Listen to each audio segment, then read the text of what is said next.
like, comment, share, and subscribe. Jangan lupa nyalain loncengnya ya. Bismillahirrahmanirrahim. Assalamualaikum warahmatullahi wabarakatuh.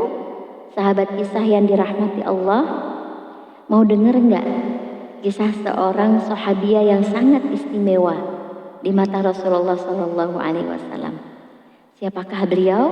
Beliau adalah Ummu Mahjan. Ummu Mahjan dikatakan dalam suatu riwayat bahwa usianya sudah tidak lagi muda, artinya beliau sudah tua. Tapi di usia yang sudah senja itu, Ummu Mahjan masih ingin berkontribusi untuk agama Islam sebagai wujud dari keimanan dan kecintaannya terhadap Allah dan Rasul-Nya. Beliau berpikir, bagaimana aku bisa membantu agama ini sedangkan aku sendiri sudah tua? Aku pun tidak punya harta. Apa yang beliau lakukan? Aku masih punya tenaga untuk membersihkan masjid atau rumah Allah. Kalau bahasa kerennya sekarang disebut marbot. Marbot ini istimewa karena seorang perempuan yang sudah tua. Nah, di usianya yang sudah tua itu, Ummu Mahjan mendatangi masjid setiap hari, membersihkan kotoran-kotoran yang ada di masjid dan membersihkan daun-daun yang jatuh mengotori masjid. Ummu Mahjan memastikan masjid itu selalu bersih dan nyaman. Karena kita semua tahu masjid merupakan sentra atau pusat peradaban Islam. Bukan hanya sebagai tempat ibadah, masjid juga tempat bermusyawarah memutuskan keputusan-keputusan penting. Masjid juga tempat menimba ilmu para sahabat dari Nabi Muhammad Sallallahu Alaihi Wasallam.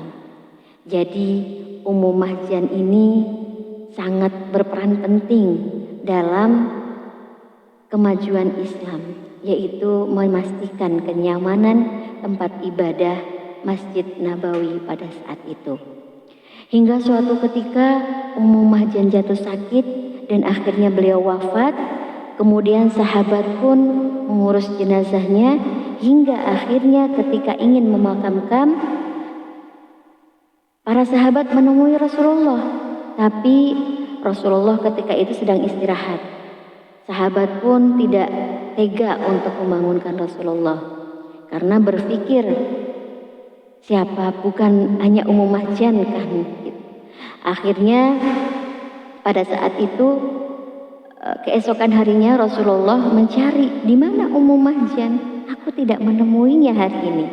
Kemudian sahabat pun menjawab bahwasanya inna lillahi wa inna ilaihi raji'un. Ummu Mahjan sudah wafat wahai Rasul. Kenapa tidak ada yang memberitahuku? Rasulullah pun begitu sedih ketika mengetahui Ummu Mahjan sudah wafat. Sahabat pun menjawab, kami tidak enak membangunkan engkau wahai Rasulullah ketika engkau sedang istirahat. Akhirnya antarkan aku sekarang ke makamnya. Begitu istimewa Ummu Mahjan sehingga Rasulullah mendatangi makamnya dan Rasulullah pun melakukan sholat gaib bersama sahabat-sahabatnya. Sahabat kisah yang dirahmati Allah, dari kisah ini kita bisa belajar bahwasannya sedikit ataupun kecil amal kebaikan yang kita perbuat, jangan pernah kita meremehkannya. Karena bisa jadi yang sedikit itu sangat istimewa di mata Allah dan Rasul-Nya. Sebagaimana firman Allah Ta'ala, a'udzubillahi minasyaitonirrajim, hal jazaa'ul ihsan illal ihsan.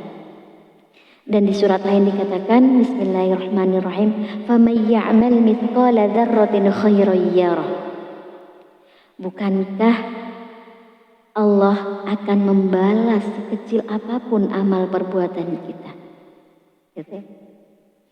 Dan di hadis juga dikatakan, wala tahqiranna syai'an minal ma'ruf wa an tukallima akhaka wa anta munbasitun ilaihi wajhaka inna dzalika minal ma'ruf. Sesungguhnya hanya sekedar kita tersenyum ketika kita berbicara dengan saudara kita, itu sudah merupakan kebaikan di sisi Allah.